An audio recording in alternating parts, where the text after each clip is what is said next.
7 കോടി രൂപ ചെലവഴിച്ച് നാളെ പമ്പയിൽ അയ്യപ്പ സംഗമം നടക്കുകയാണ്. ഈ അയ്യപ്പ സംഗമം ചർച്ച ചെയ്യുന്ന വിഷയങ്ങൾ: ഒന്ന്, അടിസ്ഥാന സൗകര്യം, ക്ഷേമപ്രവർത്തനങ്ങൾ; 2, തിരക്ക് നിയന്ത്രിക്കാനുള്ള സംവിധാനം; 3, ശബരിമല ഒരാഗോള ടൂറിസം കേന്ദ്രമായി വികസിപ്പിക്കുക. ഈ 3 കാര്യങ്ങൾ സംബന്ധിച്ച് വളരെ വ്യക്തമായ രൂപരേഖകൾ ദേവസ്വം ബോർഡിൻ്റെയും സർക്കാരിൻ്റെയും മുമ്പിലുണ്ട്. ഇതൊരു പുതിയ കാര്യമല്ല. അതിന് 7 കോടി രൂപ ചെലവഴിച്ച ഒരു അയ്യപ്പ സംഗമം നടത്തേണ്ട യാതൊരുവിധ ആവശ്യവുമില്ല. അവിടുത്തെ അടിസ്ഥാന സൗകര്യങ്ങൾ വികസിപ്പിക്കാൻ, അവിടെ എത്തിക്കൊണ്ടിരിക്കുന്ന കോടിക്കണക്കിന് അയ്യപ്പ ഭക്തന്മാർക്ക് ആവശ്യമായിട്ടുള്ള സൗകര്യങ്ങൾ ഏർപ്പെടുത്താൻ നിരവധി പദ്ധതികൾ സർക്കാരിന് മുന്നിലുണ്ട്. അതിനാവശ്യമായിട്ടുള്ള തുക കണ്ടെത്താനുള്ള സംവിധാനവുമുണ്ട്. എക്കോ സ്മാർട്ടാണ് ഏറ്റവും അവസാനമായി ശബരിമല മാസ്റ്റർ പ്ലാൻ തയ്യാറാക്കിയത്. ആ മാസ്റ്റർ പ്ലാൻ തയ്യാറാക്കാൻ ഹൈക്കോടതിയും സുപ്രീം കോടതിയും അതെല്ലാം പരിശോധിച്ചതിന് ശേഷം വേണ്ട മാർഗനിർദ്ദേശങ്ങൾ നൽകി ഹൈപ്പവർ കമ്മിറ്റി ഉണ്ടാക്കി പണം സംഭരിക്കാൻ ഇൻഫ്രാസ്ട്രക്ചർ ഫണ്ട് ബോർഡ് രൂപീകരിച്ചു. ഇതെല്ലാം അവിടെ വ്യവസ്ഥയുണ്ട്, സംവിധാനങ്ങളുണ്ട്, സൗകര്യങ്ങളുണ്ട്. പക്ഷേ ഇതെല്ലാം നിലനിൽക്കെ ഒരു 7 കോടി രൂപ ചെലവഴിച്ച് ഇപ്പോൾ ഇത്തരത്തിലൊരു അയ്യപ്പ സംഗമം നടത്തേണ്ട ആവശ്യം എന്താണ്? നാളിതുവരെ കൈക്കൊണ്ട നടപടികൾ സംബന്ധിച്ച്, ശബരിമല വികസനം സംബന്ധിച്ച് ചെലവഴിച്ചിട്ടുള്ള പണം, കിട്ടിയിട്ടുള്ള പണം, ഇതൊക്കെ സംബന്ധിച്ച് ഉള്ള വിവരങ്ങൾ വെളിപ്പെടുത്താൻ സർക്കാരും ദേവസ്വം ബോർഡും തയ്യാറുണ്ടോ? അത് സംബന്ധിച്ചൊരു ധവളപത്രം പുറത്തിറക്കാൻ തയ്യാറുണ്ടോ? കാരണം വളരെയേറെ പണം കിട്ടിയിട്ടുണ്ട്, നിരവധി പദ്ധതികൾ നടപ്പിലാക്കാൻ ശ്രമിച്ചിട്ടുണ്ട്. കേന്ദ്ര ഗവൺമെൻറ് തന്നെ ഏതാണ്ട് 300 കോടിയോളം രൂപ ശബരിമലയുടെ വികസനവും അടിസ്ഥാന സൗകര്യങ്ങൾ ഏർപ്പെടുത്തുന്നതിന് വേണ്ടി ഉത്തരവ് നൽകിയിട്ടുള്ളതാണ്. പക്ഷേ അതൊന്നും വേണ്ട വിധത്തിൽ വിനിയോഗിച്ചിട്ടില്ല എന്നുള്ളതാണ് രേഖകൾ പരിശോധിക്കുമ്പോൾ മനസ്സിലാക്കുന്നത്. അതുപോലെ തന്നെ ഈ ശബരിമലയിൽ എത്തിക്കൊണ്ടിരിക്കുന്ന ഭക്തജനങ്ങളുടെ തിക്കും തിരക്കും നിയന്ത്രിക്കാൻ വളരെ വിദഗ്ധന്മാരായിട്ടുള്ള ആളുകൾ ഇത് സംബന്ധിച്ച് വേണ്ട പ്രവർത്തനങ്ങൾ നടത്തിയിട്ടുണ്ട്. ശബരിമലയുടെ പ്രശ്നം ഇതൊന്നുമല്ല. ശബരിമലയിൽ വന്നുകൊണ്ടിരിക്കുന്ന പണം വേണ്ട വിധത്തിൽ വിനിയോഗിക്കുന്നുണ്ടോ? ഏറ്റവും അവസാനമായി ശ്രീകോവിലിൻ്റെ മുന്നിൽ ദ്വാരപാലകന്മാരുടെ അവിടെ സ്ഥാപിച്ചിരുന്ന സ്വർണ്ണപ്പാളികൾ, അതിൽ 4 കിലോ കാണാനില്ല എന്നുള്ള ഞെട്ടിപ്പിക്കുന്ന വാർത്ത പുറത്തു വന്നത് വാസ്തവത്തിൽ ഭക്തന്മാരെ എല്ലാവരെയും വേദനിപ്പിക്കുന്നതാണ്. ഈ മുറിവ്, ഈ വേദന, അതിനെന്താണ് പരിഹാരം? അതേക്കുറിച്ച് അയ്യപ്പ സംഗമം നടത്തുന്ന അതിൻ്റെ സംഘാടകനായിട്ടുള്ള ദേവസ്വം മന്ത്രി VN വാസവൻ ഒരക്ഷരം പോലും പറയാത്തത് എന്താണ്? പമ്പയിൽ വെച്ച ഇന്നലെ അതിൻ്റെ ക്രമീകരണ പ്രവർത്തനങ്ങളെക്കുറിച്ച് വിശദീകരിക്കുന്ന സന്ദർഭത്തിൽ മന്ത്രി വാസവൻ എന്തുകൊണ്ട് അതേക്കുറിച്ചെല്ലാം നിശബ്ദത പാലിക്കുന്നു? മാസ്റ്റർ പ്ലാൻ, കൈവശമുള്ള മാസ്റ്റർ പ്ലാനിനെക്കുറിച്ച് എന്തുകൊണ്ട് ഇതേവരെ യാതൊരു അക്ഷരവും പറയുന്നില്ല? അടിസ്ഥാന സൗകര്യങ്ങൾ ഏർപ്പെടുത്തുക എന്നുള്ള ഉദ്ദേശത്തോടു കൂടി തന്നെയാണ് കേന്ദ്ര സർക്കാർ ശബരിപാത അനുവദിച്ചത്.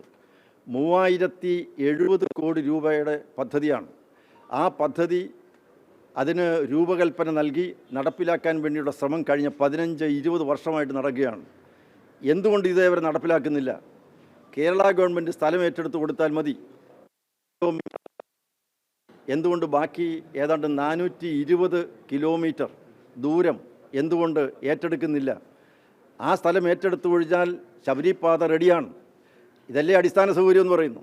ഈ അടിസ്ഥാന സൗകര്യം ഏർപ്പെടുത്താൻ വേണ്ടിയിട്ടുള്ള എല്ലാ ഏർപ്പാടുകളും കേന്ദ്ര സർക്കാർ ചെയ്തു കൊടുക്കുമ്പോൾ കേന്ദ്ര സർക്കാരിനോട് സഹകരിക്കാതെ മാറി നിന്നുകൊണ്ട് അടിസ്ഥാന സൗകര്യത്തെക്കുറിച്ച് എന്ത് ചർച്ച നടത്താനാണ്? ഇനി അടിസ്ഥാന സൗകര്യങ്ങൾ ഏർപ്പെടുത്തണമെന്നുണ്ടെങ്കിൽ അതിനാവശ്യമായുള്ള ഗതാഗത സൗകര്യങ്ങൾ, റോഡുകളുടെ വികസനം, ഇതെല്ലാം ആവശ്യമാണ്. ഈ റോഡുകളുടെ വികസനം ഈ നാളിതുവരെയായിട്ട് എന്തുകൊണ്ട് ഏറ്റെടുത്ത് നടപ്പിലാക്കുന്നില്ല? ഒരു സമാന്തര റോഡിനെക്കുറിച്ചുള്ള ചർച്ചകൾ നടത്താൻ തുടങ്ങിയിട്ട് എത്രയോ നാളുകളായി. അവിടെ പമ്പാവാലിയിൽ നിന്നും പമ്പയിലേക്ക് ഒരു സമാന്തര റോഡ് സ്ഥാപിച്ചാൽ, ഉണ്ടാക്കിയാൽ തീരാവുന്ന മാത്രമാണ് ശബരിമല റോഡിലുണ്ട്. പക്ഷേ അതിനെക്കുറിച്ചൊന്നും ഇന്നേ വരെ ശബ്ദിക്കാതെ യാതൊരു വിധത്തിലുള്ള ചർച്ചകളും നടത്താതെ എന്തിന് ഈ തരത്തിലുള്ള ശ്രമങ്ങൾ നടത്തണം? മാത്രവുമല്ല, ശബരിമലയിൽ ഏറ്റവും അധികം പ്രശസ്തമായ ഒരു പദ്ധതി ഉണ്ടായിരുന്നു, പുണ്യം പൂങ്കാവനം പദ്ധതി. ആ പൂങ്കാവനം പദ്ധതിയിലൂടെ നടപ്പിലാക്കിക്കൊണ്ടിരുന്ന വളരെ ഭക്തജനങ്ങൾക്ക് പ്രയോജനം നടപടികൾ എല്ലാം നിർത്തിവെച്ചു. എന്തിൻ്റെ പേരിൽ? ഒരു ഏറ്റവും സമുന്നതനായ ഒരു പോലീസ് ഉദ്യോഗസ്ഥൻ്റെ നേതൃത്വത്തിൽ എല്ലാ പോലീസ് ഉദ്യോഗസ്ഥന്മാരെയും സർക്കാർ വകുപ്പുകളെയും ഒക്കെ ബന്ധപ്പെടുത്തിക്കൊണ്ട് നടത്തിയ ആ പുണ്യം പൂങ്കാവനം പദ്ധതി നിർത്തിവെച്ചവരാണ്. അവർക്കെന്താണ് ശബരിമലയിലെ ക്ഷേമപ്രവർത്തനത്തെക്കുറിച്ച് ഇപ്പോൾ ചർച്ച ചെയ്യാൻ അധികാരം? എന്ത് ധാർമ്മികമായ അവകാശമാണുള്ളത്? അതുകൊണ്ട് ശബരിമല ക്ഷേത്രത്തിൽ ചെയ്യേണ്ടതായിട്ടുള്ള പദ്ധതികൾ ഒന്നും തന്നെ നടപ്പിലാക്കാതെ ഇപ്പോൾ ഈ തെരഞ്ഞെടുപ്പ് അടുത്തപ്പോൾ ഇത്തരത്തിൽ ഒരു ഗിമ്മിക്കുമായി പുറപ്പെട്ടതിൽ ദുരൂഹതയുണ്ട്. അതേസമയം അവിടെ നടന്നിരിക്കുന്ന ക്രമക്കേടുകളെക്കുറിച്ച്, തട്ടിപ്പുകളെക്കുറിച്ച്, അഴിമതികളെക്കുറിച്ച് ഇതേക്കുറിച്ചൊന്നും അന്വേഷണം നടത്താതെ അതിനെക്കുറിച്ച് നിശബ്ദത പാലിച്ച് ഇങ്ങനൊരു അയ്യപ്പ സംഗമം നടത്തുമ്പോൾ അതിൻ്റെ ദുരൂഹത വർദ്ധിക്കുകയാണ്. അതുകൊണ്ട് തീർച്ചയായും എന്തൊക്കെ കാര്യങ്ങളാണ് ഇതുവരെ ചെയ്തത്, അയ്യപ്പ സംഗമം നടക്കുന്നതിന് മുമ്പ് ശബരിമല ക്ഷേത്രത്തിൽ നാളിതുവരെ ഇപ്പോൾ ചർച്ച ചെയ്യുന്ന 3 വിഷയങ്ങൾ സംബന്ധിച്ച് നാളിതുവരെ ഇത്രയും നാളും എന്ത് നടപടി സ്വീകരിച്ചു, അതിനെക്കുറിച്ചൊരു ധവളപത്രം പുറത്തിറക്കാനാണ് സർക്കാർ തയ്യാറാവേണ്ടത്.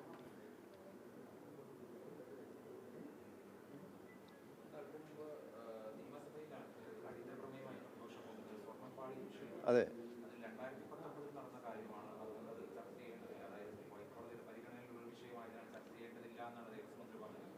അല്ല, ഇത് രേഖകളാണ്. 4 കിലോ സ്വർണം കാണാനില്ല എന്നുള്ളത് വളരെ വ്യക്തമായ രേഖയാണ്. അതേക്കുറിച്ച് എന്തുകൊണ്ട് ദേവസ്വം ബോർഡ് പ്രസിഡൻ്റൊന്നും സംസാരിക്കുന്നില്ല? 4 കിലോ സ്വർണം എന്ന് പറയുന്നത് ചെറിയ കാര്യമാണ്. 4 കിലോ നഷ്ടപ്പെട്ടു എന്ന് പറയുമ്പോൾ അതേക്കുറിച്ച് അന്വേഷണത്തിന് ഉത്തരവിടണ്ടേ? അതേക്കുറിച്ച് അന്വേഷിക്കാൻ സർക്കാർ മുൻകൈയെടുക്കണ്ടേ? അതിൻ്റെ ഉത്തരവാദി ആരാണ് എന്ന് കണ്ടുപിടിക്കണ്ടേ? കോടതിയിരിക്കുന്ന എത്രയോ കേസുകൾ സംബന്ധിച്ച് അന്വേഷണം നടത്തി കുറ്റക്കാർക്കെതിരെ നടപടി സ്വീകരിക്കാം. എന്തുകൊണ്ട് കുറ്റക്കാരാരാണെന്നും അത് കണ്ടെത്താനുള്ള നടപടി സ്വീകരിക്കാത്തത് എന്തുകൊണ്ടാണ്? ഈ അയ്യപ്പ സംഗമത്തിൽ ആത്മാർത്ഥതയുണ്ടെങ്കിൽ, അതിൽ സുതാര്യതയുണ്ടെങ്കിൽ, അതിൽ സുതാര്യ വേണം എന്ന ആഗ്രഹമുണ്ടെങ്കിൽ ഇത്തരത്തിലുള്ള നടപടിക്രമങ്ങൾ സംബന്ധിച്ചുള്ള സംശയങ്ങൾ നീങ്ങണം. അതിന് ഉത്തരവാദികളായിട്ടുള്ള ആളുകളെ വളരെ പെട്ടെന്ന്, യാതൊരു വിധത്തിലുള്ള ഒരു താമസവും കൂടാതെ വളരെ പെട്ടെന്ന് നടപടി സ്വീകരിക്കുകയാണ് വേണ്ടത്. ഇത് വളരെ വ്യക്തമല്ലേ? 42 കിലോ ഉണ്ടായിരുന്ന സാധനം അതിനെടുത്ത് അവിടെ വെച്ചപ്പോൾ 38 കിലോയേ ഉള്ളൂ. 4 കിലോ എവിടെ പോയി? ഇത് രേഖയാണ്. ഇത്രമാത്രം രേഖ കിട്ടിയിട്ട് ഒരു നടപടി സ്വീകരിക്കുന്നില്ല, അതേക്കുറിച്ചൊരു അഭിപ്രായവും പറയുന്നില്ല. കോടതിയിലെ കേസെന്ന് പറയുന്നില്ല. എന്താ ഇതിൻ്റെ കാര്യം? അങ്ങനെയാണെന്നുണ്ടെങ്കിൽ ശബരിമല വികസനം സംബന്ധിച്ച് നിരവധി കാര്യങ്ങൾ കോടതിയാണ് ചെയ്തുകൊണ്ടിരിക്കുന്നത്, കോടതിയുടെ പരിഗണനയിലാണ്. അങ്ങനെ കോടതിയുടെ പരിഗണനയാണ് ഈ പറഞ്ഞ 3 വിഷയങ്ങൾ സംബന്ധിച്ചും പല കാര്യങ്ങൾ കോടതിയുടെ കേസുകളുണ്ട്, പരിഗണനയിലുണ്ട്. അതല്ലല്ലോ സത്യസന്ധ സുതാര്യത ഏത് കാര്യത്തിലും ഉണ്ടാവണമെന്നുണ്ടെങ്കിൽ നടപടി ഉണ്ടാവണം. നടപടിയാണ് ആവശ്യം. നമുക്ക് അയ്യപ്പ സംഗമത്തിൻ്റെ പിന്നിൽ സുതാര്യതയില്ല, അതിൽ ദുരൂഹതകളാണുള്ളത്. അതുകൊണ്ടാണ് ഒരു ധവളപത്രം ആവശ്യമാണ് എന്ന് പറയുന്നത്.